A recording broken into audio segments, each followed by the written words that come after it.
हरे कृष्णा। आप सभी भक्तों का श्रीमद् भागवत कथा प्रवाह में स्वागत है।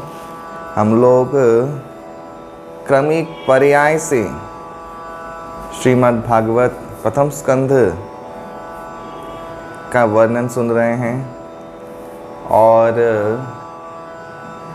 शुत शौनक संवाद में हम लोगों ने श्री परीक्षित महाराज और श्री सुखदेव गोस्वामी का जो संलाप होगा, संवाद होगा, उसका जो अभी तक जो पूर्व प्रेक्षापट जिसे बोलते हैं वो हमने श्रवण किया है। आज वैसे 49 अध्याय यानी 19वां अध्याय जो प्रथम स्कंद का अंतिम अध्याय है, ये स्कंद का अंतिम अध्याय है या यहाँ पे प्रथम स्कंद का अंत हो रहा है, लेकिन एक्चुअली भागवतम का शुरुआत हो रहा है। तो अभी आप लोग कहेंगे कि तो ये शुक परीक्षित संवाद जो प्रथम स्कंद में नहीं है तो क्या ये भागवतम का पार्ट नहीं है? नहीं, ये भी भागवतम है, क्योंकि ये शुत शौनक संवाद को ही बाद में लिखा गया और इस ग्रंथ का निर्माण हुआ 18 स्कंद। लेकिन मूलतः अभी से यानी द्वितीय स्कंद से श्रीमद् भागवत का व्याख्या श्री सुखदेव गोस्वामी पाद करेंगे परीक्षित महाराज को। और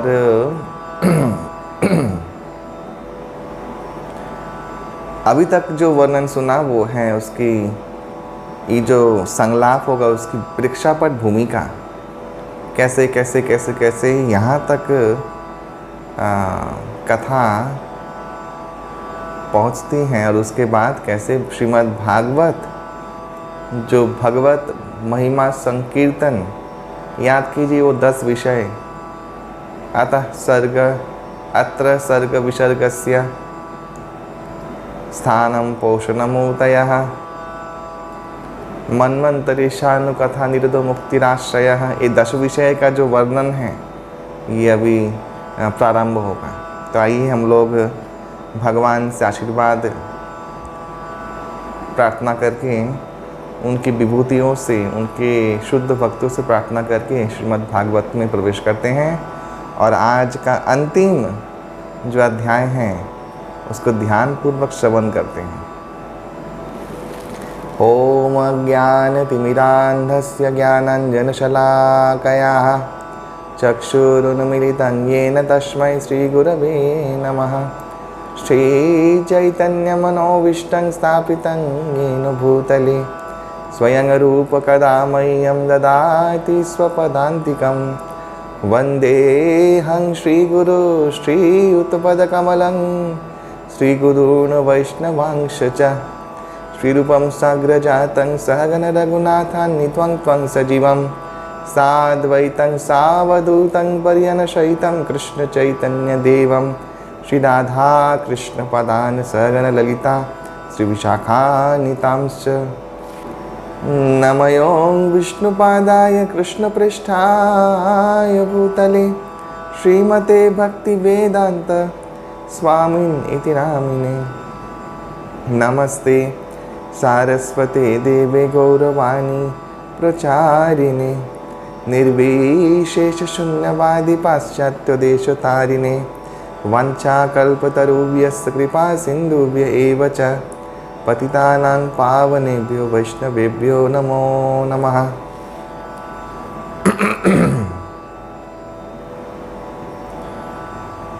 जय श्री कृष्ण चैतन्य प्रभु नित्यानंद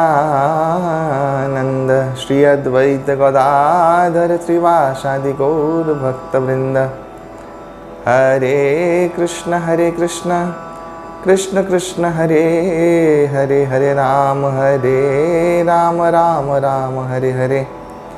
मुखं करोति वाचालं पंगुं लंघायते गिरिं यत्कृपातमहं वन्दे श्रीगुरुं दिनतारिणं श्रीचैतन्यं ईश्वरं श्रीपरमानन्दमाधवम्।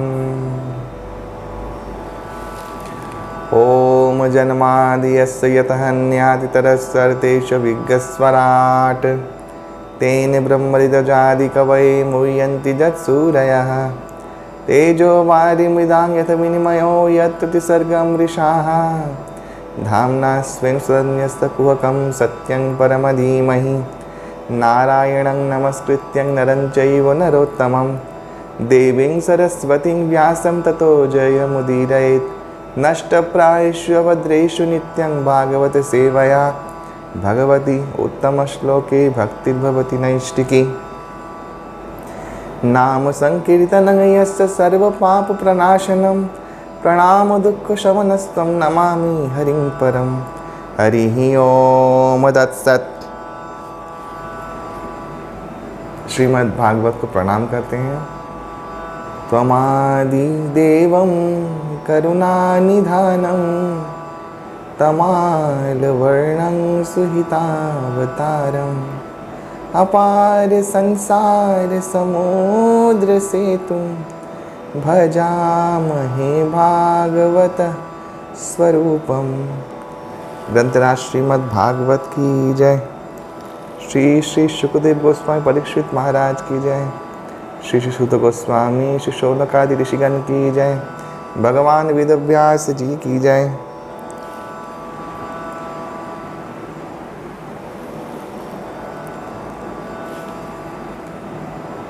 मेरे परमाराध्य गुरुदेव के पाद पंकज को स्मरण करते तथा मेरे परमाराध्य परम गुरुदेव नित्यलीला प्रविष्ट जयं विष्णुपाद परमहंस परिव्राजक आचार्य अष्टोत्तर शत श्री श्रीमद् अभय चरणारविंद भक्ति विनोद स्वामी महाराज प्रभुपाद के चरणों में कोटि कोटि दंडवत ज्ञापन करते हुए तथा मेरे इष्ट विग्रहगणों को स्मरण करते हुए उनके चरणों का प्रति करते हुए उनसे कृपा याचना करते हुए आज हम लोग ये अंतिम जो अध्यायों से प्रवेश करेंगे। अभी तक हम लोगों ने श्रवण किया कि कैसे परीक्षित महाराज ने कली को दंड दिया और भगवान के इच्छा से शमीक ऋषिपुत्र श्रृंगी ऋषि द्वारा परीक्षित महाराज कालक्रम में स्थापित हुए। अभी परीक्षित महाराज आगे क्या करेंगे ये इस अध्याय में वर्णन हुआ है। तो सुतोवाच महीपति तु अथ तत्कर्म गर्यं विचिन्तयम् आत्मकृतं सुदुर्मना अहो मया नीचम् अनार्यवत् कृतं निरागसी ब्रह्मणि गुणतेजसी। ये परीक्षित महाराज का अद्भुत अति अद्भुत भक्त हृदय का चरित्र है। वे जो पांडवों के वंशज कुल तिलक हैं, इसमें कोई संदेह नहीं है। ये श्लोक परीक्षित महाराज के भागवत जो सत्ता है उसको समस्त जगत में सूर्य के समान प्रकाशित करता है। सुत गोस्वामी ने कहा कि राजा परीक्षित महाराज घर में प्रत्यावर्तन लौट के आए, जब आ गए तो सोचने लगे कि एक निर्दोष तेजस्वी ब्राह्मण के साथ ऐसा जघन्य और अशिष्ट आचरण मैंने किया है, और बहुत दुखी हुए और मन ही मन सोचने लगे कि भगवान का ही जो लीला है, भगवान का जो आदेश है, इसको मैंने अवमानना किया है और बहुत जल्दी भविष्यत में, अदूर भविष्यत में इसका फल मिलने वाला है और भयंकर विपद अब समुपस्थित होने वाला है। इस विषय में कोई संदेह नहीं, संशय नहीं है। महाराज बोले वो विपद बहुत शीघ्र ही उपस्थित हो और मेरे पाप का उपयुक्त प्रायश्चित जल्दी से हो, ताकि मैं पुनः ये गर्हित कर्म में प्रवृत्त ना हो। ये इनका चित्तवृत्ति है। 3 नंबर जो श्लोक है इस अध्याय में बहुत सुंदर है, जहाँ पे ऐसा पहले भी आया है और इधर भी आ रहा है, बार बार एक ही चीज़ आ रहा है। ये वैदिक संस्कृति जो 3 चीज़ों पे टिकी हुई है मूलतः, उसके बारे में बार बार यहाँ पे उल्लेख हो रहा है। अद्यैव राज्यम बलम विद्या कोशम प्रकोपित ब्रह्मकुल अनलमे दहतु अभद्रस्य पुनः नामे अभूत पापीयसि धी द्विज देव गोव्यः। धी द्विज देव गोव्यः। ब्राह्मण संस्कृति भगवान की सेवा, भगवत चेतना और गोरक्षा के अवहेलना करने के परिणाम स्वरूप मैं अत्यंत असभ्य और पापी हो गया हूँ। ये ब्राह्मण को अपमान किया था इसलिए, शमीक ऋषि को, अंगिरा गोत्रीय शमीक ऋषि को। इसलिए मैं चाहता हूँ मेरे राज्य, पराक्रम, धन, संपद उसी ब्राह्मण क्रोधाग्नि से अभी भस्म हो जाए, ताकि मैं भविष्य में ऐसे अमंगलजनक मनोभाव के द्वारा कभी प्रभावित ना हो पाऊँ। सोचिए, देखिए ईमानदार भक्त है ना, प्रायश्चित तो जो है एक हृदय का बात है। प्रायश्चित से समस्त पाप विदुनोति, तुरंत मुक्त हो सकता है। लेकिन प्रायश्चित अगर सही ढंग से हो तो, उसका अनुताप, अनुशोचना अगर हो तो, कभी कभी अपराध भी हो जाता है, बहुत बड़ा बड़ा अपराध, लेकिन उस बहुत भगवान की कृपा होने से अपराध का बोध हम लोगों में आता है कि हम लोगों से अपराध भी हुआ है और ये बहुत गर्हित कर्म मैंने कर दिया। ये भगवान की कृपा जानिए आपके ऊपर है। जिनके ऊपर कृपा नहीं है भगवान की, वो भले ही कितना माला जप करे, भले ही वो 16 माला करे, भले ही वो मंगलारती करे, जो भी करे, उसको अपराध किया उसका बोध नहीं हो रहा है। इसका अर्थ है उसके ऊपर कृपा हस्तक्षेप नहीं है भगवान का। मम देहि कृपावलंबनम, वो उनके ऊपर नहीं है। जैसे गुरु शिष्य संबंध में जो मैंने इससे पिछले वाले जो भागवत प्रवाह जो पर्व था उसमें मैंने जो सुनाया था, निम्बार के संप्रदाय के महान तेजस्वी संत काठिया बाबा और गरीबदास जी का जो सत्य घटना, तो गुरु कृपा को समझना और गुरु कृपा के लिए ही आकांक्षाएं बनाना, इसके लिए भी एक महत कृपा ऊपर से होती है। तब जाके साधक ऐसा उत्साहपूर्वक एक वृत्ति बना पाता है, कृपा है। वस्तु समर्पण करना आसान है। शरणागति का 3 स्टेज है ना, वस्तु समर्पण, कर्म समर्पण और आत्मसमर्पण। वस्तु समर्पण करना बहुत आसान है, और जो भक्त नहीं है, बहुत लोग ऐसे हिस्ट्री में भी है कि भक्त लोगों ने वस्तु समर्पण किया है, उससे थोड़ा सा कठिन है कर्म समर्पण, लेकिन वो भी बहुत लोगों ने किया है। लेकिन वस्तु समर्पण, कर्म समर्पण ये पूर्णतया शुद्ध भक्ति नहीं है, या सिर्फ ये दोनों शुद्ध भक्ति नहीं है।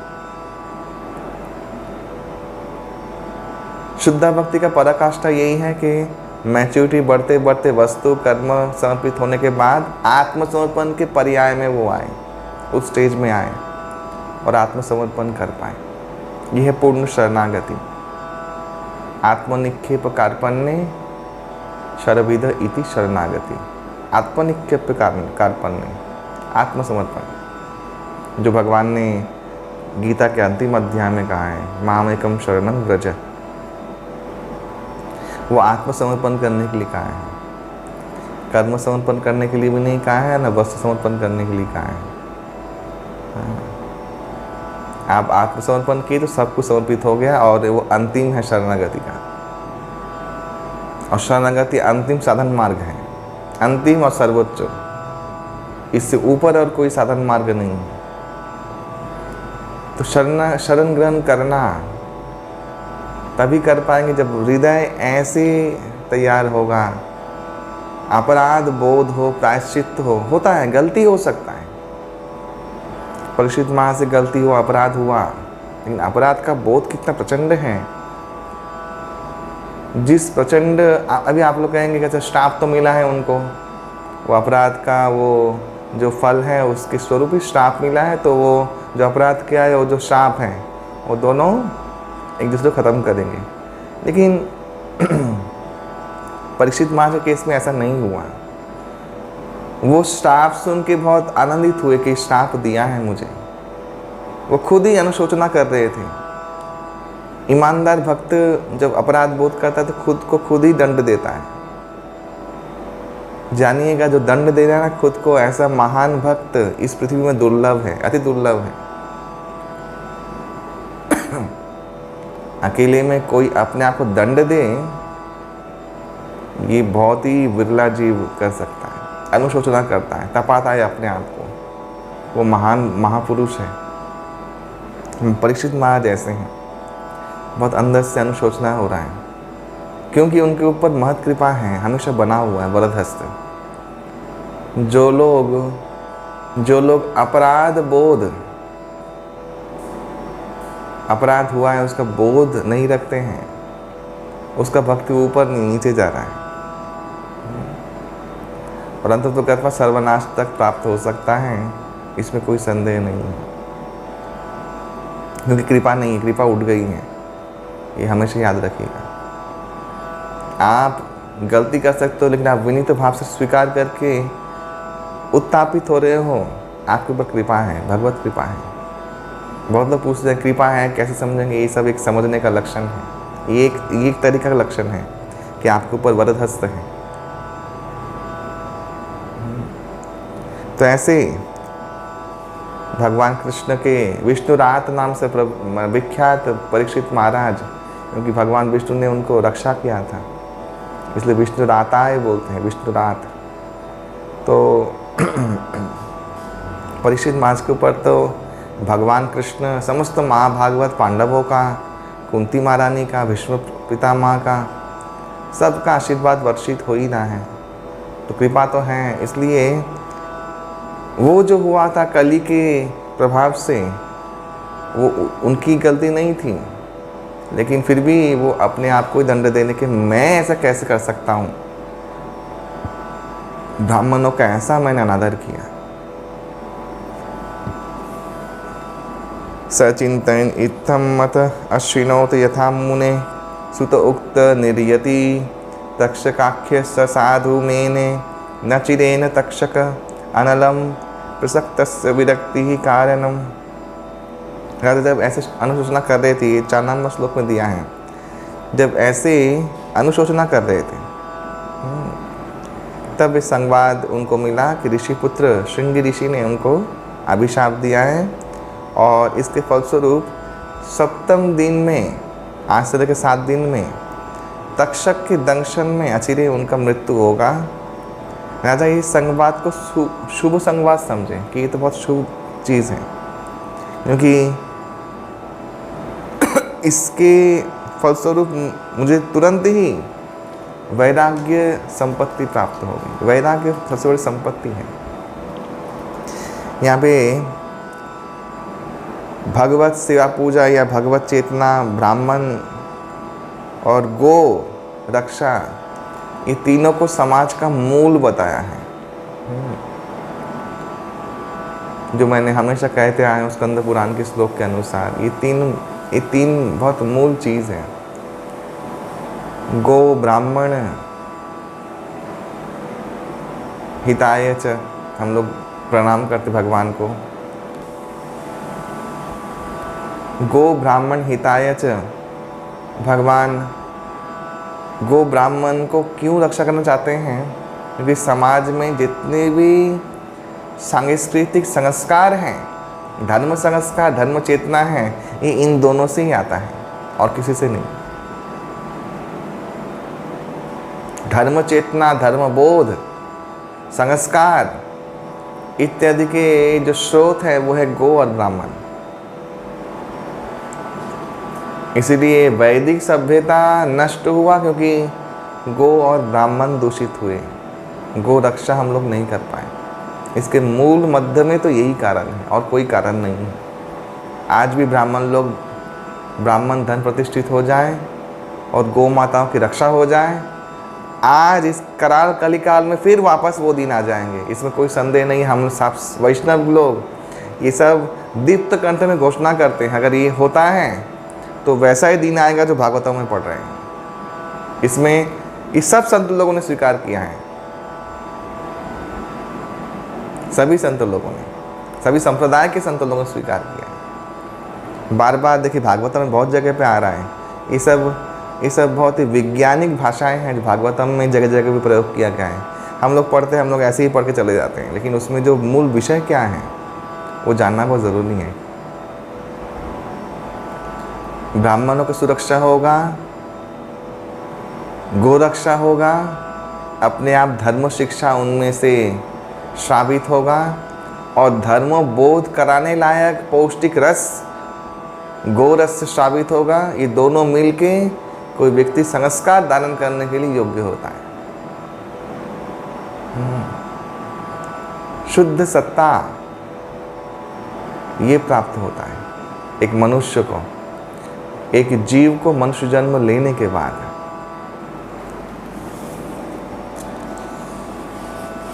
तो ये वैराग्य रत्न प्राप्त होगा। बहुत खुश हुए कि शुभ समाचार हैं।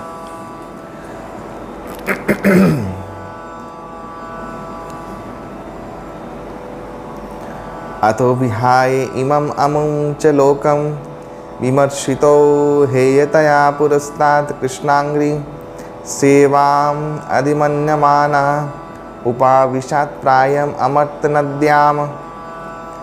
श्री कृष्ण के श्री पाद पद्म की सेवा सर्वविध पुरुषार्थ का, सर्वविध जितने पुरुषार्थ है उसका सारथी सार, ये जानकर महाराज परीक्षित आत्मोपलब्धि के समस्त पंथा को परित्याग करके श्री कृष्ण के पाद पद्म को अपने चित्त में एकाग्र रूप से धारण किए और भगवान की शुद्धा भक्ति लाभ करने के लिए वे गंगा के तट पे जाके प्रायोपवेशन किए, शुकताल में जाके,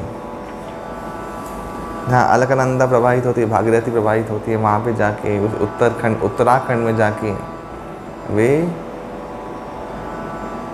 सुरधुनी गंगा तट पे प्रायोपवेशन माने आमरण उपवास में वो, और यहाँ पे दिया सारे साधन प्रोसेस जो है उसको त्याग कर दिया। क्या क्या है? कर्म कांड, सांख्य, कर्म योग, ज्ञान योग,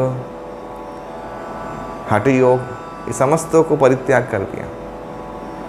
भगवान की शरणागति लेने के लिए शुद्ध जो पराभक्ति है, भगवान के चरणों का ध्यान पूर्वक, रूप ध्यान पूर्वक नाम कीर्तन करते हुए उनको शरणागत होना, ये सबसे उत्तम प्रवेश शरणागति है। वो साधन को अंगीकार करके वे प्रवेशन प्रविष्ट हुए। जा वै लसत् श्री तुलसी विमिष्ट कृष्णांग्री रेणु अव्यधिक अम्बु नेत्री पुनाति लोकान उभयत्र स ईशानक त्वाम न सेवेत मरिष्यमानः। जो सुरधुनी श्री कृष्ण के चरण रेणु विमिश्रित तुलसी दल के संस्पर्श से सर्वोत्कृष्ट सलील राशि वहन कर रही हैं, जो महादेव पर्यंत देवताओं के अंतर और बहिर उभय को पवित्र कर रही हैं, मृत्यु निकटवर्ती जो मनुष्य हैं वो ये जानकर क्यों नहीं उस पवित्र भागीरथी के तट पे सेवा नहीं करेगा। ये महाराज परीक्षित बोल रहे हैं, क्यों नहीं जाएगा? क्योंकि भगवान के चरण रज, तुलसी मिश्रित चरण रज ये गंगा के अंदर प्रवाहित हो रहा है, इसलिए वो परम पवित्र हो गई है।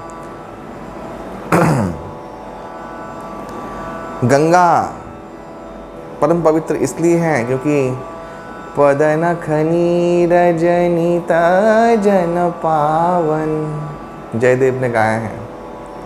भगवान वामन रूप धारण किए, पदनख नीर जनित जन पावन, ब्रह्मांड से ब्रह्म द्रवित जो तरल है कारण सागर का, वो उनके चरण से स्पर्श लाभ होकर वे पतित पावन गंगा का स्वरूप धारण किया। ब्रह्म द्रवा करे, वो ब्रह्म द्रव है, वो सामान्य द्रव नहीं है। और कोई नदी इतनी पवित्र नहीं है जितनी गंगा पवित्र है। चाहे वो और किसी देश में हो, अमेज़न हो, नील हो, नाइल, यांगत्से की यांग इत्यादि नदी हैं, ये पवित्र नदियाँ नहीं हैं। नदी हैं, लेकिन जो गंगा है इसके साथ तुलना नहीं हो सकता।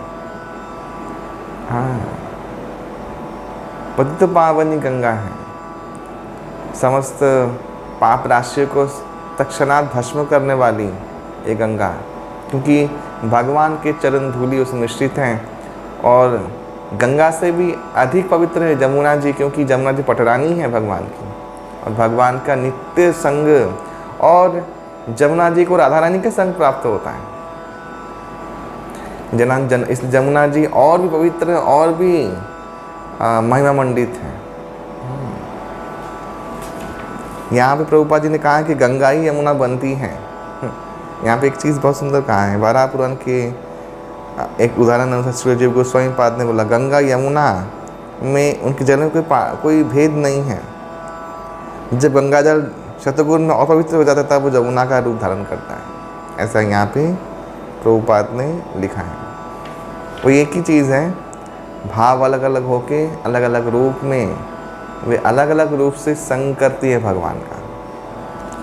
इति व्यवच्छिद्य स पांडवेय प्रायवेशन प्रति विष्णुपाद्यां गदो मुकुंदांग्री अनन्य भाव मुनिव्रत मुक्त समस्त संगः। पांडवों के उपयुक्त उत्तराधिकारी वंशधर परीक्षित महाराज तब ये अंदर ही अंदर निर्णय ले लिए थे कि गंगा के तट पे, गंगा तीर में विवेचन पूर्वक आमरण अनशन करके मुक्तिया था भगवान श्री कृष्ण के पाद पद्म को निजे संपूर्ण आश्रय जानकर अपने आप को आत्मसमर्पित करेंगे, ये वो निर्णय ले लिया। इसीलिए सब सारे आसक्ति संग परित्याग करके मुनि की जैसे शांत भाव अवलंबन करके वहाँ पे उपविष्ट हुए। उस समय भुवन पावन महानुभाव मुनिगण अपने शिष्यों के साथ वहाँ उपस्थित हुए। साधु लोग स्वयं तीर्थ स्वरूप हैं। वे लोग तीर्थ गमन के छल में तीर्थों को पवित्र करते हैं। यहाँ पर भी ये दिया, ये प्रथम अध्याय में भी ऐसा श्लोक आता है, और इधर भी ये श्लोक आता है। तत्र उपजग्म भुवनम पुनाना महानुभावा मुनयः सशिष्याः प्रायण तीर्थ अभिगम अपदेशै स्वयं ही तीर्थानि पुनन्ति संतः। कौन कौन आया? अत्रि वशिष्ठ चवन शरद्वान अरिष्टनेमि भृगु अंगिरा पराशर विश्वामित्र परशुराम उतथ्य इंद्र प्रमोद इद्मबाहु मिधातिथि देवल आष्टिसेन भरद्वाज गौतम पिपल्लाद मोत्रेय और्व कवशः कुंभयोनि द्वैपायन भगवान नारद, ये सब लोग वहाँ पे हैं। च्यवन जो है भृगु मुनि के पुत्र हैं। पराशर मुनि यहाँ पे वशिष्ठ का भी नाम दिया हुआ है, गुरु वशिष्ठ। एक ही वंश से 3 जन हैं। वशिष्ठ, उनके पुत्र महर्षि शक्ति, और उनके पुत्र हैं पराशर, और उनके पुत्र हैं भगवान व्यासदेव, और उनके पुत्र हैं सुखदेव गोस्वामी। यानी सुखदेव गोस्वामी वहाँ पे आने वाले हैं। उससे पहले उनके पिता के पिता के पिता के पिता उपस्थित है। वशिष्ठ भी हैं, महर्षि शक्ति नहीं थे, लेकिन महर्षि पराशर वहाँ पे उपस्थित थे, महर्षि व्यासदेव वहाँ पे उपस्थित थे।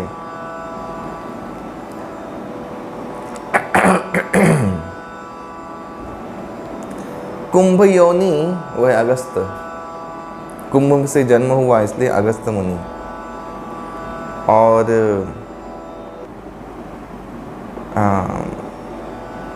अंगिरा, विश्वामित्र, परशुराम इत्यादि गौतम ऋषि, वही गौतम ऋषि जिनकी पत्नी अहिल्या थी। गौतम ऋषि के पुत्र शरद्वान, और ब्रह्मा जी का वीर्य अंगार में गिरा, इसलिए नाम हुआ अंगिरा। प्रथम जो 6 मानस पुत्र उसमें से एक हैं, और उनके ही पुत्र हैं उतथ्य और संवर्त, ये उपस्थित थे। देवल, नारद मुनि और व्यासदेव की जैसे एक महान तत्वविद, ये देवल ऋषि भी गीता के ज्ञान सुनने में जब हो रहा था तब वहाँ उपस्थित थे। और मेधातिथि ऋषि, ये कन्न मुनि के पिता थे। स्वर्ग के राज देवराज इंद्र के राजधानी में वे एक सदस्य हैं। तो ऐसे समस्त ऋषिगण, देवर्षि, महर्षिगण वहाँ पे उपस्थित हुए। भगवान नारद मुनि वहाँ उपस्थित हुए। इन सबको दर्शन के दादा ने उनको यथाविधि पूजा किया और मस्तक के द्वारा भूमि स्पर्श करके दंडवत प्रणाम किया। वे सभी लोग सुख से उपवेशन किए। राजा पुनः प्रणाम करके कृतांजलि पूट में ऐसे हाथ जोड़ करके उनके सामने अपने प्रायोपवेशन के अभिलाष का जो वार्ता है वो उन्होंने उनको सुनाया। राजोवाच, राजा जी क्या बोल रहे हैं सुनिए। परीक्षित महाराज, अहो वयम धन्यतमा नृपाणां महत्तम अनुग्रहणीयशीलाः राज्ञं कुलं ब्राह्मण पाद शौचाद दुरात विस्तृष्टम वदगरिह कर्मा। विभागवन राजा ने बोला, क्या सुंदर बात बोला है कि हम सभी लोग जो भी राजागण हैं, हम सभी मैंने सब राजा लोग, हम सभी लोग यथार्थ रूप से महात्माओं के कृपा के द्वारा, कृपा लाभ के द्वारा जिस शिक्षा में शिक्षित होकर अत्यंत श्रद्धाशील राजाओं के परिवारों में सबसे सौभाग्यवान बने हैं। मूलतः आप जैसे महर्षिगण राजकुल को मैला मल समझ के त्यागते हैं, लेकिन हम लोग कितने भाग्यवान हैं राजकुलों में कि ऋषियों का कृपा से हम लोग शिक्षित हुए। और समस्त ब्राह्मण, जैसे युधिष्ठिर महाराज भी थे, उनके साथ सब ऋषि लोग लगे रहते थे हमेशा। धौम ऋषि सब लोग उनके साथ वनवास में थे। समस्त बड़े बड़े ऋषि तपस्वियों का उनको संग प्राप्त होता रहता है। राजा के पास ज़्यादा ही नहीं है कोई ऋषिगण। महाप्रभु ने खुद इनको विचार किया कि राजा दर्शन नहीं करना चाहिए, वो नहीं गए थे प्रतापरुद्र को दर्शन करने के लिए। हाँ, सन्यासी राज दर्शन में नहीं जाते।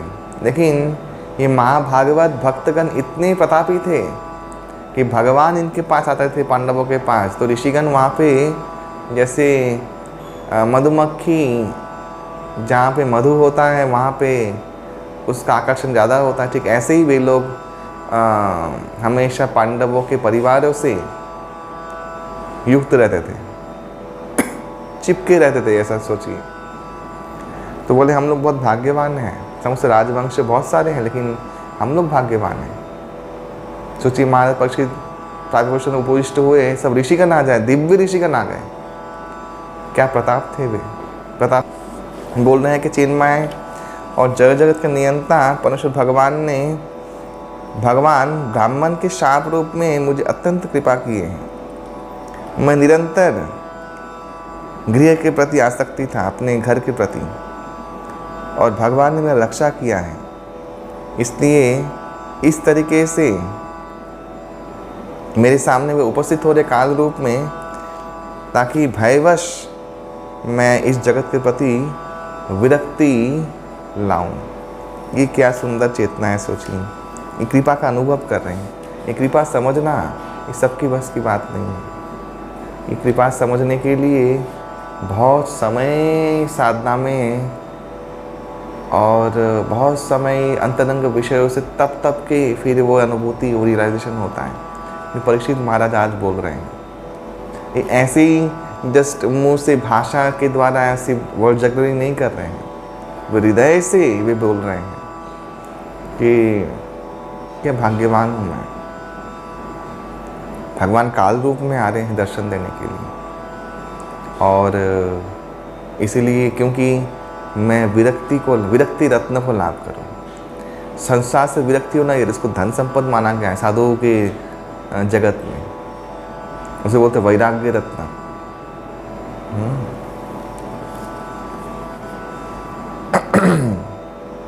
बोला, हे ब्राह्मणगण, मैं आप लोग के चरणों में समर्पित हूँ, और भगवान के प्रतिनिधि माँ गंगा को भी मैं स्वीकार करता हूँ, उनके सामने भी उपस्थित हूँ, शरणागत हूँ मैं भगवान की, क्योंकि मैं भगवान के श्री पाद पद्मों को मेरे हृदय में धारण कर चुका हूँ। अब ब्राह्मण तनय प्रेरित तक्षकी हो और कुछ भी हो, मुझे दर्शन करें। मेरे एकमात्र वासना है कि आप सब लोग भगवान श्री कृष्ण श्री विष्णु की लीला समूहों को कीर्तन करें, बस यही मेरा अभिलाष है। मुझे कोई भय नहीं है, तक्षक आए और विपत्ति आ जाए, कुछ नहीं, कृपा करें।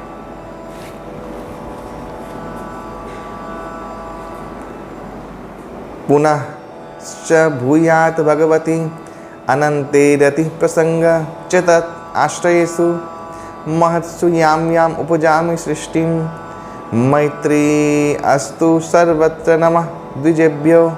क्या प्रार्थना किया, ये प्रार्थना अद्भुत प्रार्थना है। ये श्लोक स्मरण करने लायक, याद करने लायक श्लोक है। 16 नंबर श्लोक, 1:19-16 श्रीमद् भागवत। मैं समस्त ब्राह्मण गणों को, महर्षि गणों को अपना प्रणाम पुनः पुनः निवेदन करता, प्रार्थना करता उनके चरणों में। यदि मुझे फिर से जगत में जन्म ग्रहण करना पड़े तो आप लोग आशीर्वाद दें कि मैं अनंत भगवान श्री कृष्ण के प्रति पूर्ण आसक्ति प्राप्त होकर जन्म ग्रहण करूं। मैं सर्वदा उनके भक्तों का संग लाभ कर सकूं और समस्त जीव के प्रति मेरा मैत्री भाव हो। क्या सुंदर प्रार्थना। अगर मैं जन्म करूं तो मैं जन्म ऐसा हूं। ये प्रार्थना करने के लिए भी कौन सी चेतना चाहिए आप लोग समझ सकते हैं, और किस लेवल की चेतना चाहिए। बहुत कम लोग हैं कलयुग में जो विश्वास करते हैं कि परवर्ती जन्म लेना पड़ेगा। ये विश्वास कर, ये तो जानते ही हैं कि उनको जन्म नहीं होगा, उनको वो वैकुंठ जाएंगे, फिर भी बोला जन्म हो रहे हैं। यहाँ पे ये कहने का अर्थ ये नहीं कि विश्वास नहीं करते, जन्म लेना पड़ रहा है, पता नहीं होगा नहीं, ऐसा कुछ नहीं है। उनको ये है कि भगवान का शरणागति ग्रहण किया है तो सुना है भगवत धाम ही जाएंगे, लेकिन अगर जन्म कदाचित जन्म हो जाए तो ऐसा जन्म मुझे मिले कि जहाँ पे भक्तों का संग हमेशा हो, और मैं भगवान श्री कृष्ण के प्रति आसक्त हो जाऊँ और समस्त जीव के प्रति मेरा मैत्री भाव स्थापन हो। 3 चीज़ आशीर्वाद याचना कर रहे हैं। संपूर्ण रूप से आत्मसंयत होकर माता परीक्षित ने अपने पुत्र के हाथ में राज्यभार न्यस्त करके सौंप कर गंगा के दक्षिण तट पे पूर्ण मूल कुशासन में उत्तराभिमुख होके वे प्रागवेशन में बैठे। माता परीक्षित जब ऐसे प्रागवेशन में बैठे तो स्वर्ग के देवता लोग ये देखकर उसको उनकी प्रशंसा करते हुए पुष्पवृष्टि किए और दुंदुभी बजने लगा। सोचिए क्या प्रतापी राजा, महाभागवत व्यक्ति। सब महर्षिगण तब माता परीक्षित का ये सत्संकल्प को प्रशंसा करते हुए साधु साधु ऐसा करने लगे। ऋषि लोग स्वभाव से ही साधारण मनुष्य कल्याण साधन में उन्मुख होते हैं, क्योंकि वे लोग परमेश्वर भगवान के समस्त गुण से ही गुण भूषित होते हैं। भगवान में जो गुण है साधुओं में भी गुण आ जाते हैं। इसलिए वे लोग भगवत भक्त माता परीक्षित को देख के अत्यंत प्रसन्न हो चुके थे और ऐसा कहा ऋषियों ने क्या कहा? ऋषि ऊचु न वा इदं राजर्षि वर्य चित्तं भवत्सु कृष्णं समनुव्रतेषु ये अध्यासनं राजकिरीट जुष्टं सद्यः जहुः भगवत पार्श्वकामाः। हे भगवान, श्री कृष्ण के निष्ठापरायण अनुसरणकारी पांडु वंशीय राजर्षि गण कुलतिलक परीक्षित महाराज, आप जो परमेश्वर भगवान के नित्य सानिध्य लाभ के लिए बहु राजाओं के राजमुकुट से शोभित आपका सिंहासन परित्याग कर चुके हैं, इसमें आश्चर्य होने की कोई बात नहीं है, आप में था ही।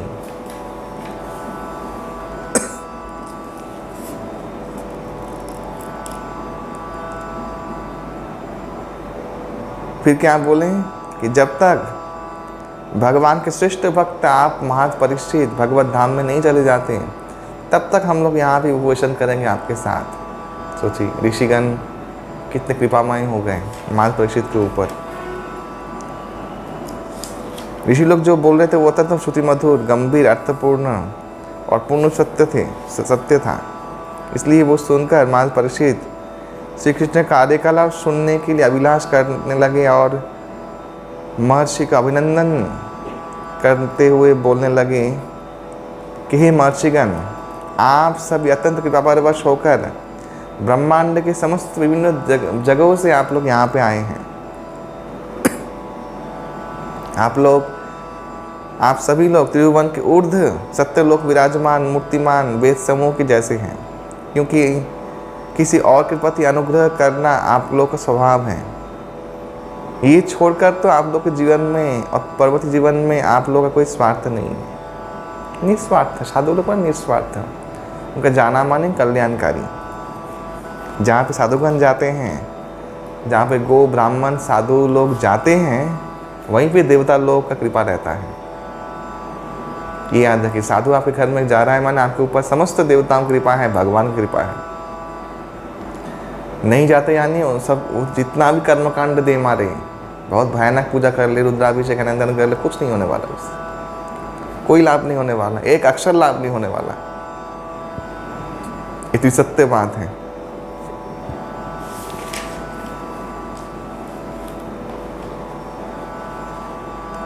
फिर पूछने लगे कि मेरे कर्तव्य क्या है, कृपा करके बोलिए, मैं क्या करूं।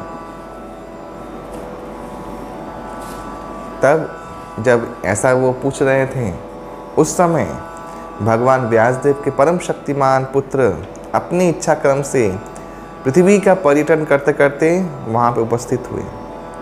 वे बहिर्विषय में उदासीन, कोई भी विशेष आश्रम का चिन्ह विहीन, आत्माराम अवधूत वेशधारी, दिखने में लगते हैं कि पागल जैसे। इसलिए बालक लोग होते हैं ना, उनके पीछे लग रहे हैं, छेड़ रहे हैं उनको। यहाँ पे लिया हुआ है व्यासदेव के उस पुत्र का जो उम्र था वह 16 साल।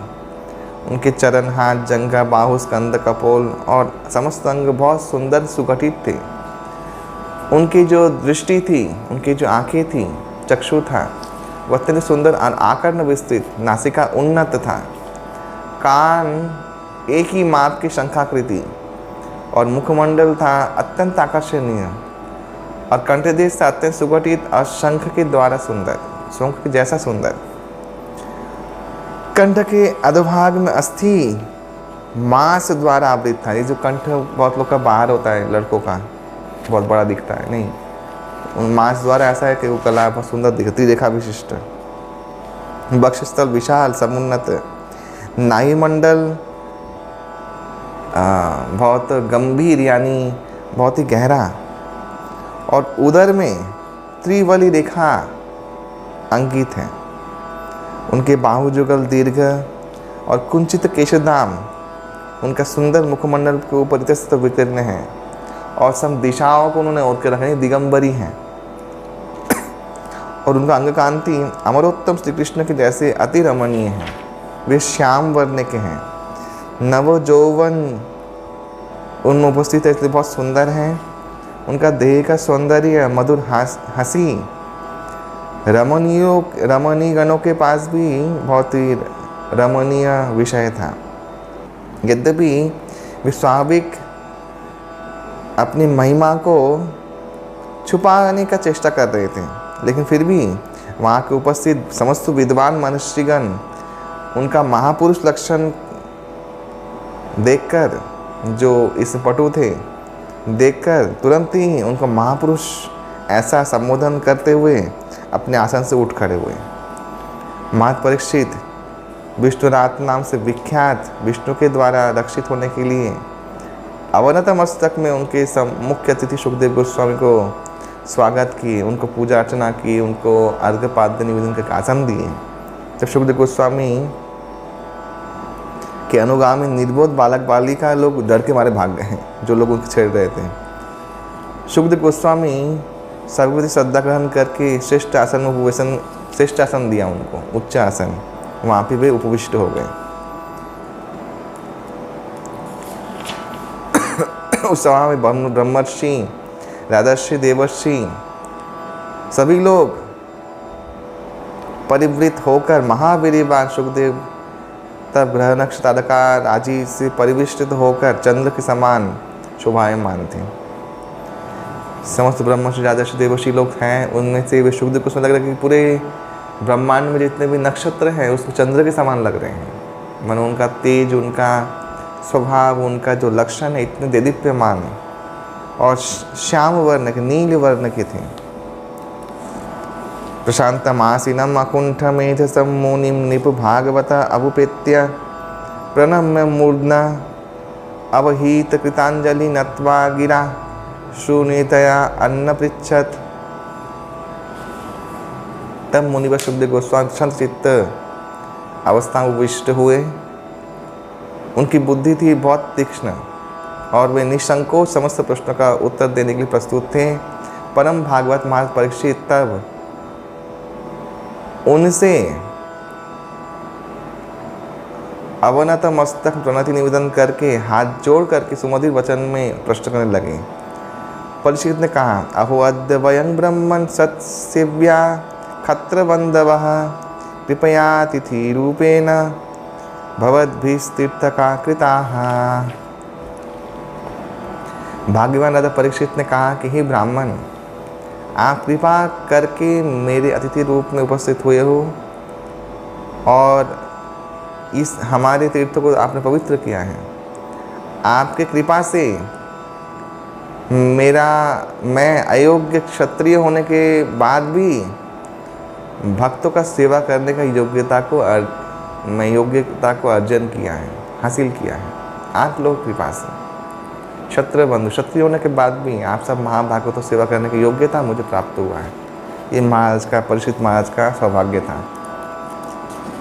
केवल मात्र आपको स्मरण करने से ही मेरा जो संसार है, गृह है, तत्क्षणात पवित्र हो जाता है और आपको दर्शन, स्पर्शन, पाद प्रक्षालन और घर में आसनादि दान करने के फलस्वरूप जो क्या लाभ होगा उसका वर्णन कौन कर सकता है। हे महाजोगी, विष्णु के सान्निध्य मात्र जैसे असुरों का विनाश प्राप्त होता है, वैसे आपके दर्शन मात्र जीव का महापातक समूह तत्क्षणात नाश प्राप्त हो रहा है। सन्निधत्ते महायोगीन पातकानि महन्त्यपि सद्यो नश्यन्ति वै पुंसां विष्णुरिव सुरेतरा। अपि मे भगवान प्रीतः कृष्ण पाण्डुसुत प्रियः पौत्री स्वस्वेय प्रीतिः अर्थम तद्गोत्रस्य आत्मबान्धवः। पांडवों के अत्यंत प्रिय भगवान श्री कृष्ण अपने भाइयों के प्रति संपादन के लिए मुझको अपने आत्मीय स्वरूप स्वीकार किए थे। अन्यथा ते अव्यक्तगत दर्शनम ना कथम नृणाम नीतराम म्रियमानानां संसिद्धस्य वनीयसः। अगर ऐसा नहीं होता तो मेरे ऐसा पापी कैसे आसन्न मृत्यु काल में आप लोग को दर्शन कर पाता, क्योंकि आप जैसे महापुरुषगण आप लोग का परिचय को छुपा के रखते हैं और अदृश्य रूप विचरण करते हैं। आपका संग मिलना कितना दुर्लभ है, लेकिन मुझे प्राप्त हो गया है। ये उनकी कृपा है भगवान श्री कृष्ण की। अतः पृच्छामि संसिद्धिं योगिनां परम गुरुं पुरुषस्येह यत् कार्यं म्रियमाणस्य सर्वथा। हे परम योगी, हे भक्तों के गुरु, जगत गुरु, इसलिए मैं आपसे ये प्रार्थना करता हूँ कि आप सभी जीवों के लिए, विशेष रूप से जो जिस मनुष्य का मृत्यु आसन्न है, उन सब के लिए परम सिद्धि लाभ का जो पंथा है, जो पथ है, वो दिक निर्देश करें। यत् श्रोतव्यम अथो यप्यम यत् कर्तव्यम निभि प्रभु स्मर्तव्यम भजनीयम वा ब्रूहि यद्वा विपर्जयम। कृपा करके मुझे कहे कि क्या श्रवण करना उचित है, या कीर्तन करना उचित है, स्मरण करना उचित है, या भजन करना उचित है, और क्या उचित नहीं है, वे भी कृपा करके मुझे आप बोलें। नूनं भगवत ब्रह्मन् गृहेषु गृहमेदिनां न लक्ष्यते हि अवस्थानम अपि गोदोहनम क्वचित्।